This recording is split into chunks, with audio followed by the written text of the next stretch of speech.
Good evening, everybody, and a very warm welcome to this exclusive Waterstones Telegraph event here at our offices. For those who don't know, we're just perched above the newsroom, one of the largest newsrooms in Europe. Tonight, we're very lucky to have a particularly special guest. He is one of Britain's best-selling novelists, author of 9 novels, including Fatherland, Enigma, Pompeii, and The Ghost, which have been translated into no fewer than 37 languages and have sold more than 10 million copies. He's also been a formidable political journalist who was given unprecedented access to Tony Blair during the 1997 general election campaign. His latest thriller, our focus for tonight, is An Officer and a Spy.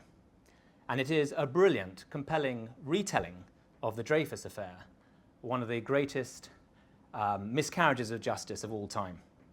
So without further ado, will you please give a very warm welcome to Robert Harris.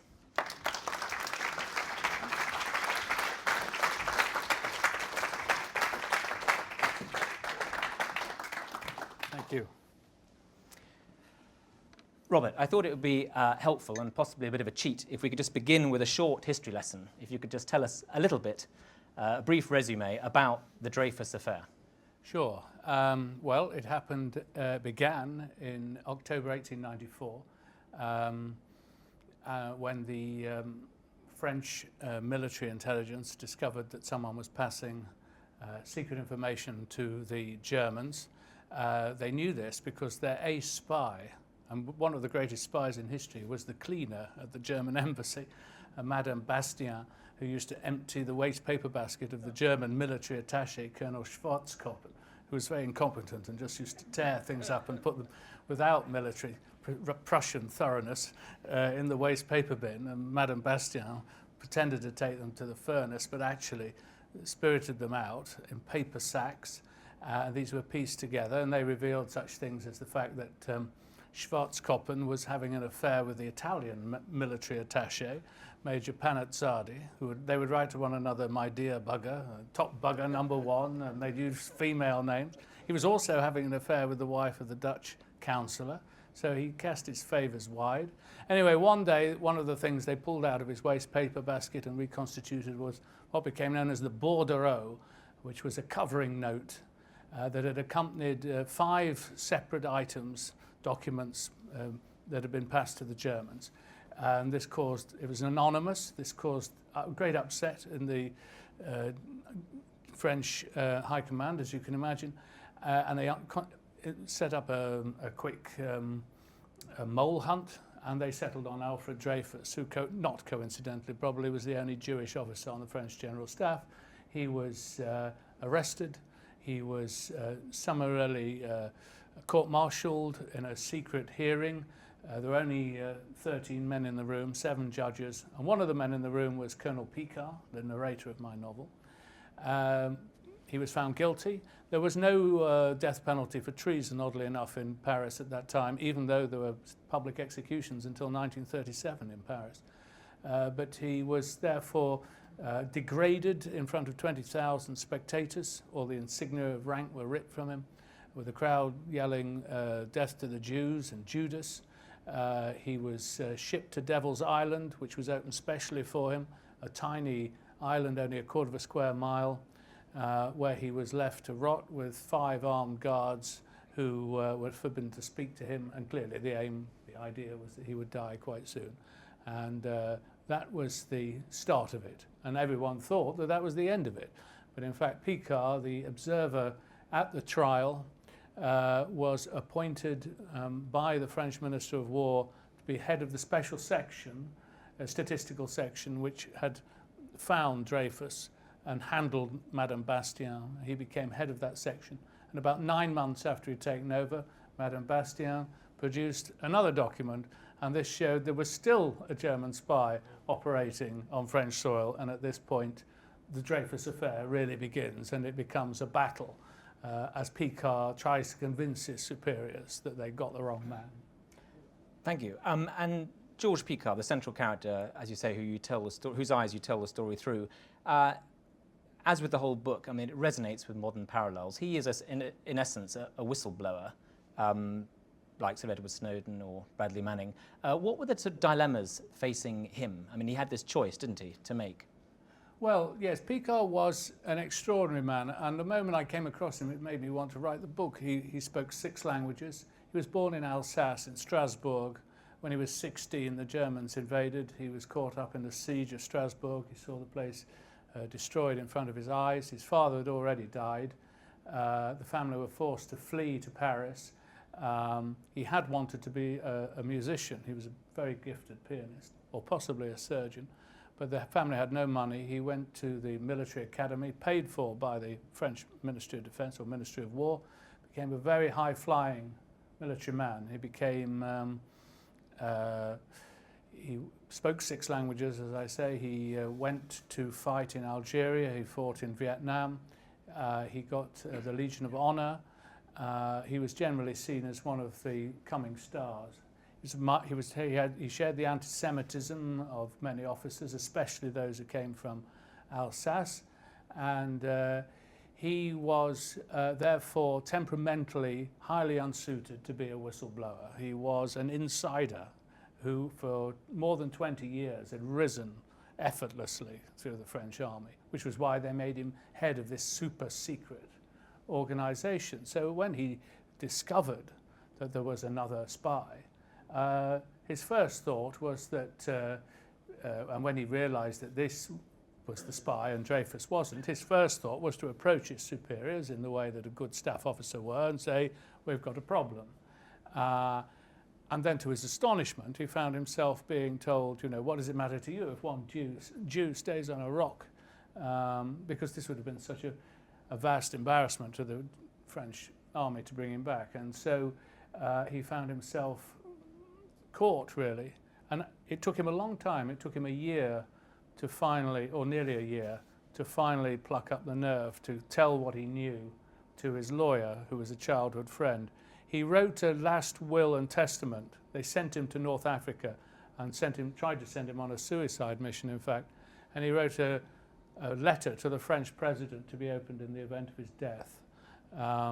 And one recognizes in him a classic figure that one is familiar with in the newspapers and the movies as well, the man who knows something and who can't make himself heard. And so there was no recourse for him except to make the news public. And he felt a moral obligation to stand up for Dreyfus. And yet what I think was absolutely intriguing about the book is that he didn't particularly like Dreyfus. In fact, you give the impression that he was quite anti-Semitic himself, and yet it was a question of principle.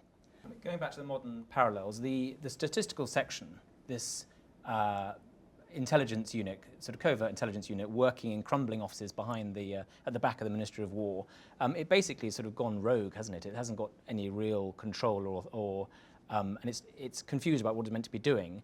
I was very struck with that, thinking are you again seeing modern parallels with, say, MI5 in the 1970s, or? Yes, I think that they're almost inescapable. I mean, it was a very small unit, only maybe 6 officers under Picquart. They didn't even have a secretary. They were so paranoid about security. And they, to use the famous phrase of Peter Wright of MI5, they bugged and burgled their way across Paris, really. And it had been ruled is probably the right word, for about 7 or 8 years by a rabid anti-Semite called Jean Sonder, who at the time of the Dreyfus Affair was actually suffering from tertiary syphilis, general paralysis of the insane, and he really was seeing traitors everywhere.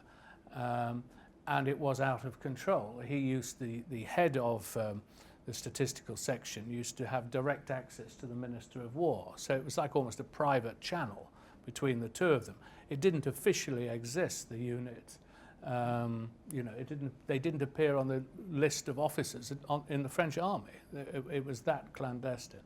And they could do what they liked, and they got used to it. And part of the moral of the book, if it does have one, is that you cannot allow that situation to continue, whether it's in a military intelligence, whether it's in the police force, or indeed in the NHS, or indeed any large organisation. There must be some form of scrutiny, because otherwise they can invent all the evidence and they can gag anyone who wants to tell the truth about them. So, for me, the Dreyfus Affair has all sorts of ramifications over and beyond just military and defence matters. And when Dreyfus is sent off to, I think it's a former French penal colony, and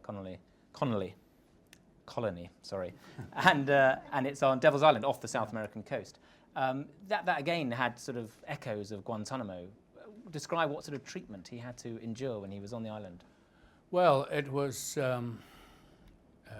extraordinary. I mean, he was badly treated from the moment he was arrested. He was arrested in a secret operation in which Picquart played a part, lulling him.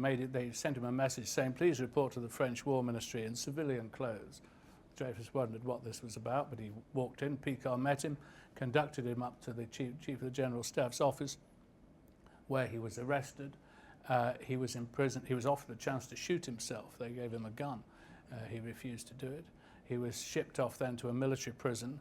Even the military governor of Paris wasn't told that Dreyfus was there. He'd disappeared, effectively, as far as the world was concerned. For several weeks, he languished, beating his head against the wall in despair, unable to contact his family, his wife. No one knew, he didn't know what was going on.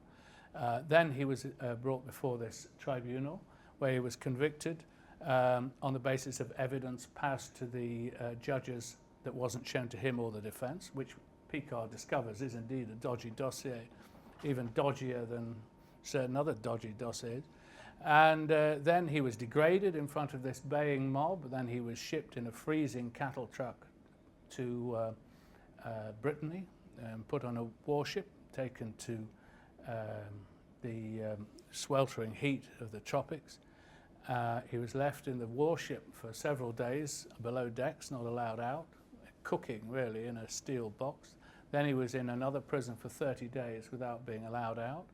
And then they put him on Devil's Island in a small cell, and next to it was the guard post, and he had to be watched 24 hours a day. So at no point could he really sleep properly. There were always people clumping around, He had to cook all his own meals. He was just given, kind of lumps of meat and so on. He had to scour the island for sort of damp wood. This is the tropics, remember, and light to try and cook his food. So he was covered in smoke, and he was very malnourished. And as if and no one spoke to him. I mean, that was the worst thing. The guards were forbidden to speak to him, so he couldn't say anything to them, and they wouldn't speak to him. It was more than 2 months, I think, before he received any kind of mail from home. And, there's a record, a dispassionate record kept by his captors that was read out later on in court that is just about him, sobbing and, one could simply imagine what it was like. He was innocent, and here he was, the most famous prisoner in the world, stuck off in this place. And then finally, they even made these conditions more stringent, and at dusk every evening, which comes early in the tropics, until dawn the next day, he was manacled to the bed. They put a kind of metal bar across the bottom of the bed, and his feet had to go in it, and it was clamped. So you can imagine the chafing, and all the time the insects and the crabs and the heat and the rain. And they built around his hut a wall 7 feet high, a yard from the windows and the door, so that he couldn't even, it was airless and he couldn't even see anything. So, they clearly tried to kill him, effectively. But he was an incredibly tough, physically tough man, and he survived it. And I found one of the most moving bits in the story, and I don't think it's spoiling it, is at one point he is brought back for a retrial, and you describe his appearance for the first time the court and the public see him. I mean, that was... Yes, I mean, there was a brilliant description by a British journalist called Stevens, who said, and in he came, shuffling in, a little white-haired old man of 39, which was what he looked like. They had to put tissue paper in his uniform in an attempt to try and pad it out. And his voice, because he'd hardly spoken, he found it quite difficult to hold a conversation, to speak. So, the world was outraged by this. Queen Victoria sent the Lord Chief Justice of England to observe the second court-martial when he was brought back, when the case was reopened. And there were 300 journalists present who filed per day, and this is in 1899, 600,000 words of copy around the world. It was taken, there was a transatlantic telegraph link by that point into Brittany, where the trial was held, and all around the world people wanted to know what he was like, what did he look like, how had he survived. And you can see it was a sensational story across the globe, front page every day. The Times alone would devote maybe a page, 2 pages to the Dreyfus trial, verbatim record. That's of the Times, please. I'm sorry. I'm sure the Telegraph were there too. I just couldn't there. find their articles online. No, I was going to ask about this. It is a true story, and you've done a lot of research on this. How did you?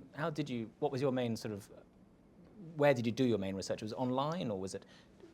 Well, first of all, I read, a couple of the best books about it. There's many, many books have been written, some of them very good indeed. And then I wanted to do my own research because, I love, my favourite reading is diaries and journals and letters. I love unmediated, first-hand records. And so there are a hell of a lot of them. I mean, there's the Rennes court-martial when he was brought back. There's the Zola libel trial. There's the various investigations into Picquart. And then there are all the French state, very impressively, has put the entire newspaper archive up to the Second World War online. So if you want to look at Le Figaro for a particular day, you can call it up. And I used the Times. I used as many contemporary sources as I possibly could, and it yielded a lot of things, that aren't available. And I used a lot of maps and so on. And I discovered things that historians, oddly enough, have never commented on. Just to take one small example, this is in the novel. This man Sondheim, who hated the Jews and who was responsible for arresting Dreyfus, lived in a street maybe 100 yards from where Dreyfus lived. He lived in a little cobbled street. Dreyfus, very rich, lived in a flat on the Avenue du Trocadero overlooking the Seine. So every day he would pass him. And you can imagine this Dreyfus, who had very limited social skills, trying to talk to this colonel, and this colonel getting more and more furious. And in these small details of research, you start to really get a sense of how people interacted. And Paris, very small at that time, and everyone must have been running across everyone else all the time. So I love the process of research, and really that's for me when the book starts to come alive. What street did they walk down? On the week that Picquart took over as head of the special section, there was something in Paris called the Great Stink, which is described in Le Figaro, where the sewers, it got so hot, a cloud of smell of filth hung over Paris for about a week. Everyone had to go around with masks and things like this.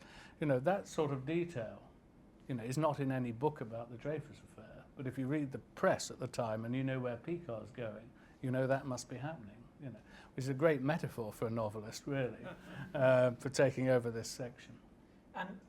But in each case, oddly enough, I always start with one man, a code breaker maybe in Enigma.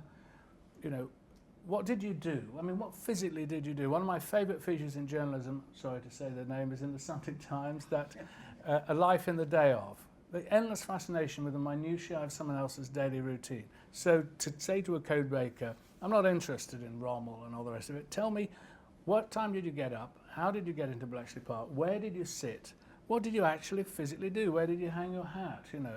And Pompeii, it was going to Pompeii and smelling water on stone drying, in the August heat, thinking, how did they do the water here? And I knew it had, and I followed this man's route up to where the water entered Pompeii, and I thought, I feel the sun on my back and Vesuvius up ahead, and I can smell this heat, and I thought, yes, you could do that. I could get in his skin. And with Picquart was finding out where his apartment was and thinking, yes, this is where he'd go. That for me, it's generally one character that I just find interesting, and I just want to follow him, like a miner with a lamp on his helmet, into the world. Also, another thing that seems to be quite common in your books is, I wouldn't say it's an obsession, but you do like to sort of set the scene with the weather, which is what a lot of writers tell you not to do. Well, I don't understand that. I'm English. I'm interested in the weather at all times. And for me, you can't beat a good bit of weather in a novel. And it's part of the sensation of being, the sort of novel that I want to write is to sort of is for the reader to feel identification with that world. And what is one of the things that is? It's if you go out and it's wet or it's cold or a room is stiflingly hot, or all those things, it seems to me, are important to help to bring the reader into the sensation. I put something in a book, describe, say, a room that's tightly shut with a sun on the window that won't open, and I write those words, and they're just words on a page, but the reader goes back into their own experience and thinks, that touches off. And then you have this relationship with the reader, which is very intense. So when I read novelists say, the one thing you must do is never mention the weather, I think, well, you carry on like that, chum. I'm going to put weather in. You have a very, very big following in Germany. Do you send them the draft once you've finished it for it to be translated into German, or how does that work? No, the only way that can work, and they don't want to be, because so many Germans speak English, they don't want to have all their market buying the English edition. They want to bring it out as near as possible. I have a German translator I've worked with for a long time, and every time I finish 3 or 4 chapters, I'll send them to him, he'll translate them. Now one of the glories of modern technology is in Word, Microsoft Word. I don't know how it works myself, but if he's translated from one manuscript and I send him the reworked version, because of course I change it as I work, then it highlights all the way through, so that he can then go through the translated version and enter all the changes. He's also with Germanic thoroughness. He checks all my facts as well, so he's a brilliant fact checker into the bargain. So I actually thank him in this book for the first time, which I should have done before, really. And so I work with him in that way, and it adds to the general, insane process of writing. But it's the way I work, and it wouldn't suit everybody, but it does suit me. And I think that deadlines, it's like adrenaline if you're about to have an accident or something. That way that time slows down. Of course, time doesn't slow down, your reactions quicken. I think the knowledge that you've got to do this every day means that you see things more quickly, I think, and it certainly lends itself to a book that's supposed to have narrative drive. And 1,000 words, lend themselves quite well to engaging the reader's interest. I don't want to be bored writing the book either, I think people will be quite surprised to hear there's no second draft. When you get to the end, you might just look through it a bit for a week, say, and then that's it. And you've spoken in the past of being helped by the boys in the basement. Could you explain that a little bit? Well, that's a Stephen King phrase. Stephen King wrote a very good book about writing, and he says that writing is done by the boys in the basement, the subconscious, when you're asleep. Inspiration is really only a smart word for ideas, and I interviewed him once when I was a journalist, and he writes the moment he tumbles out of bed. He just doesn't shave or anything. He just goes and sits straight down, because he says, I think he calls them K waves in the brain or something. Anyway, your brain is in that state between sleep and wake, and it's at that moment that you're most creative, that you're in most touch with your subconscious. And so he drives forward and he writes much more than I do per day. He does it then, early on. And he relies on help from the boys in the basement. And the boys in the basement are best left alone for, 16 hours a day, if you can, or more, 17, 18 hours. The best writing is probably done when you're shopping. I think going back to an officer and a spy, Roman Polanski, I think, was the one who first introduced the idea, possibly, of you writing for him. Did he want you to write a film for it? Because you've written some successful screenplays before, notably The Ghost, or did you want to write the novel first? Well, what happened was that after The Ghost, I went out to see him in Paris. He wanted to discuss collaborating he wanted to do a thriller, and I had an idea, and I went out and saw him, and we were going to make this thriller, and we went out to lunch to discuss it. And I'd noticed in his office a lot of books on the Dreyfus Affair, and over lunch I said, have you ever considered making a film about that? Not that I knew anything about the Dreyfus Affair. And he said, I've always wanted to make a film about the Dreyfus Affair. So my little thriller idea went out of the window, and he rang me when I got back to England and said, let's do it. So I started researching with a certain degree of skepticism, discovered Picquart, and then I went to Roman and said, look, I think I have to do this as a novel, to be honest. I want to get inside his head. and to his credit, he said, okay, do it as a novel first. I'm always reading novels I want to turn into films. I'm never reading screenplays I want to turn into films. So that's what I did, and he's been a very attentive reader of the manuscript since it's been finished, and you know, now we'll see if it can become a film. But novel first, definitely. 150,000 word novel is the huge quarry from which one might now extract a 2-hour movie. You couldn't possibly do it the other way around, I don't think. You wrote a novel first with the Fear Index, your last book, and then you were hired to write the screenplay. Yeah. How did that go? That was a very unpleasant experience. You know, I was very privileged to work. Let's not go into the controversies about Polanski now, but I was very privileged to work with him as a supreme master of the cinema, so that he would adapt. We were adapting. First we tried Pompeii, and then we did The Ghost. And so we would go through the book, and I would write a few pages of the screenplay, and then I would read them out to him, and he would be thinking where he'd put the camera and so on. It was a collaboration. With an American studio, there was none of that. It was simply one wrote it, it disappeared, and various executives then ruminated, and notes were given back to me, and then it disappeared again. And in the end, I was sort of told, thank you, you've done your contractual services, now we'll bring in someone else. And the director who was going to do it, who was a friend of mine, Paul Greengrass, said, well, if he's not doing it, I'm not doing it. So the whole thing collapsed, and the rights are now with me. So, you know, maybe sometime someone else will do it. But I realized it was a profound lesson to me. Why did I want to write novels? Because I hate working for anybody else. You know, I really want to just do what I want to do. And the loathsome, however well paid, the loathsome business of working for unseen executives is the reason I became a writer. And I would sooner be the captain of my leaky little tugboat than on the bridge of some super tanker belonging to 20th Century Fox. And, you know, so I won't do it again, actually. I don't think I'd ever do it again. I'm conscious that one only has so many books one's going to write, and I'm not going to waste time doing that. Great. Well, shall we take some questions from the floor? Do we have a microphone as well? There's one down at the second row here. Just wait for the microphone. One of the reasons why I came tonight is because if you are, like me, a post-Holocaust Jewish person who was born right after that time, the one story that resonates in your whole lifetime that you hear from your parents and grandparents is Émile Zola, J'accuse, the leaflet he wrote during the Dreyfus case.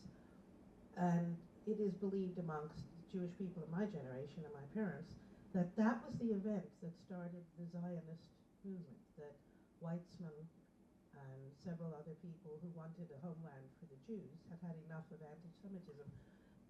Does Émile Zola figure in the book? He certainly does, and for anyone who's buying the Waterstones edition of the novel will find a facsimile of J'accuse is included with the book. It was Herzl, the Zionist, who attended the degradation in Paris, saw what happened to Dreyfus, heard the chanting of the crowd, and confirmed years later that that was indeed the moment. That was the gleam that began the state of Israel. A sense that if you couldn't be safe in Paris, Enlightenment Paris, home of the rights of man, if you weren't safe there, where were you going to be safe? And events were to prove that view correct. And I was very struck writing the book, having written Fatherland, that in France you had a country that had been unexpectedly defeated, took great pride in its army, defeated in 1870 by the Germans. Up to that point, there wasn't really, I don't think, much anti-Semitism. After that, the casting around for the scapegoat began. Why was French manhood no longer capable of winning on the battlefield as it had under Napoleon? Where, you know, what was the enemy within? What was something that was going wrong? And, you know, the casting around to blame someone has such parallels with what occurred 30 years later, 40 years later with 1918, the stab in the back, you know, because obviously up to 1918, Germany was a great place to be Jewish and was a safe place. So, you know, it was a very central moment in world history, the Dreyfus Affair. And we've slightly lost track of it, I think, because of the monstrosity of the Holocaust. But really, this is very interesting because it shows it can happen in not just in Germany, but in other civilized European countries. And who knows, if we'd suffered a cataclysmic defeat of our army at the end of the 19th century, maybe something similar could have happened here. I don't know. But that's very important. And Émile Zola is in my novel because Émile Zola wrote J'accuse on the basis of information supplied by Picquart, whether directly through his lawyer, indirectly through his lawyer, or directly, we don't know. But I suspect directly, and that's so I put that in the novel. And J'accuse is a fantastic piece of journalism, probably one of the greatest there's ever been, and very brave. Zola was sentenced to a year in prison for writing it. Yeah, here at the front. Just wait for the microphone. This could be a spoiler alert. I don't know. I haven't had a chance to read the novel yet. So, defer the question if you will. But so, Dreyfus is found innocent, returns to the military. Did they find the real spy? Yes, they knew the real spy. Well, Dreyfus was convicted in December 1894, and Picquart had found the real spy by the summer of 1896. So, yes, the real spy suffered the grisly fate of dying in Harpenden. Lived out the last 20-odd years of his life in Harpenden. That's a joke, incidentally, for anyone from Harpenden who's watching this. Yes, no, they knew who it was, Esterhazy, and he fled and lived out his life in exile. He fled to Britain in about 1899, I think, and he died after the First World War. So he lived for over 20 years in Britain, still proclaiming his innocence. So the British basically protected him. Well, they didn't protect him, but this was the days before extradition treaties, and you know, in fact, the French government, the last thing they wanted to do was extradite Esterhazy. It would have been, as his name was, it would have been incredibly embarrassing. So it suited them to leave him in Britain. A very Macquarie name. Well, I think it can't be an entire coincidence, can it? I don't think. Here in the middle here, with the maroon. Hi there. Hello. I'm wondering if you say that you want to always kind of follow what you want to do as one of the main reasons you write. I wonder if that ever conflicts with what you perceive a reader wants, or if there's any tension there.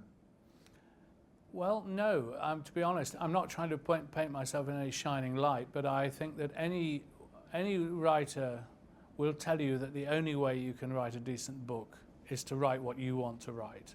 And if you're lucky and fortunate, the public, enough people will want to read it. But the shortest way to disaster is to try to give the public what they want, because you detect the phony immediately. If I may use a swear word quoted by Gore Vidal, who used to quote the wise hack at the writer's table in Hollywood, "Shit has its own integrity." That's what he used to say. And so works of popular fiction are written from the heart. I'm not just talking about mine. I'm talking about any airport thriller. I bet you'll find that the writer thinks they're doing the very, very best thing that they can and they're most interested in. And I always know when people come up to me and talk about writing, if they start saying they're trying to do something for the market, I know they're finished. You'd never do it. You have to believe in it, whatever you're doing, and hope that everyone else does too. So, and my publishers have been very loyal about that. And when I suggested doing a novel about the Dreyfus Affair, they absolutely leapt at it, which slightly surprised me, as I thought that the Dreyfus Affair, that might be quite a tough sell. But they were very loyal about it, as they have been throughout with all my books. I mean, I'm sure all they've ever wanted me to do is write Fatherland 2. And maybe one day I'll be so hard up if I have to pay the mansion tax and the rest of it, I'll have to be doing it. But at the moment, no. Here, over here on the left. Robert, thank you. I enjoyed hearing you speak. Other characters, I'm interested to hear, can you throw any light on his wife, and was she able to galvanise support, or did she not want to, the status quo? What was her position, and how did she react? Well, there is a brilliant novel to be written about her, Lucy Dreyfus, very young, early 20s, when her husband failed to come home for lunch, which was the first she knew that anything had happened. And she played the most magnificent role in all this. She shielded the children. She told them their father had gone away on a secret mission. She took them out of school. They were only about 5 and 2, I think, something like that. And indeed, Ruth Harris, the expert on Dreyfus, who wrote a very good book at it, believes that E. Nesbitt modelled the railway children on Lucy Dreyfus and her children, and saying that Daddy's away, and so she did that, and she appeared always in public in black, wearing widow's clothes. She never spoke publicly until, for several years at least. She was called as a witness at the Zola libel trial and stood terrified at the witness stand, and then her evidence was ruled inadmissible, so she went and sat down and we never heard her voice. But she was incredibly loyal to him. She was very wealthy. Her family actually were more wealthy even than the Dreyfuses, and they were diamond merchants, I think, from Antwerp, or certainly that was their business. She stood by him. I don't think he was an easy man before he went away. I'm sure he wasn't an easy man when he came back. She long outlived him. He died in 1937. It wasn't an easy thing to live through the German occupation of France with the name Dreyfus. And from having been very wealthy, she spent her years, her 70s they must have been, or late 60s, cleaning clothes and working as a sort of seamstress in the southern France. She managed to survive. Her granddaughter died in Auschwitz, and she died, I think, in the 40s. But she was a heroic, unsung person in this whole story. And there is, I've written this story from the point of view of Picquart, because that's the world that interests me. But there is a brilliant novel to be written by someone else from the point of view of the family and from her point of view in particular. Over here.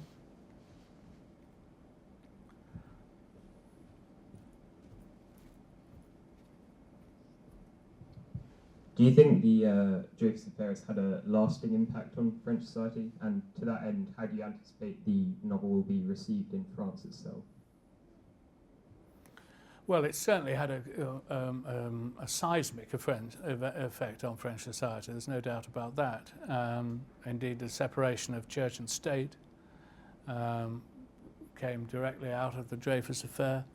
It had a huge effect on the army. It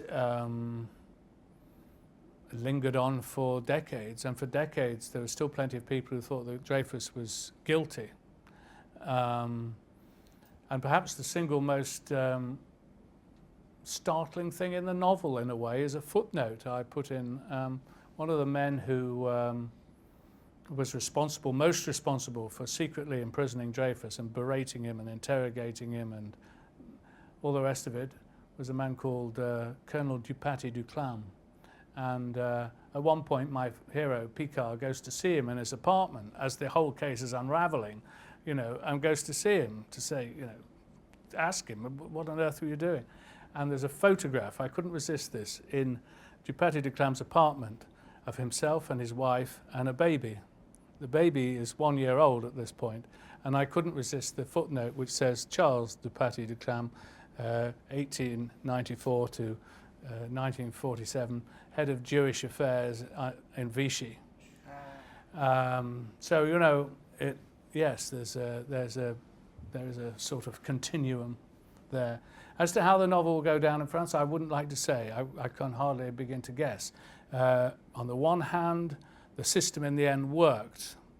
Picquart is very French, and they did triumph, and they did sort it out. But on the other hand, it's quite shocking.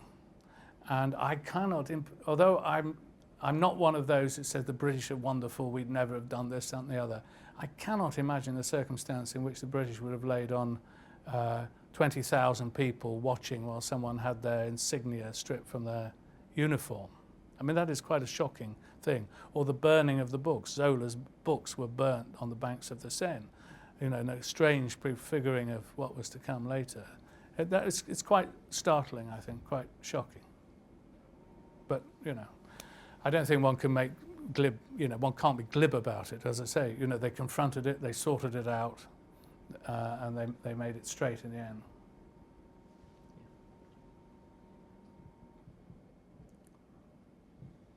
The great-granddaughter, I think, of Dreyfus, the old Pearl Ruiz, said recently that Dreyfus, despite everything, wasn't disparaging of his country, and he mentioned it very little towards the end of his life. Can you shed some light as to why, despite everything, he would go so far as to stand up for France and everything that France stands for? Well, he was a great patriot.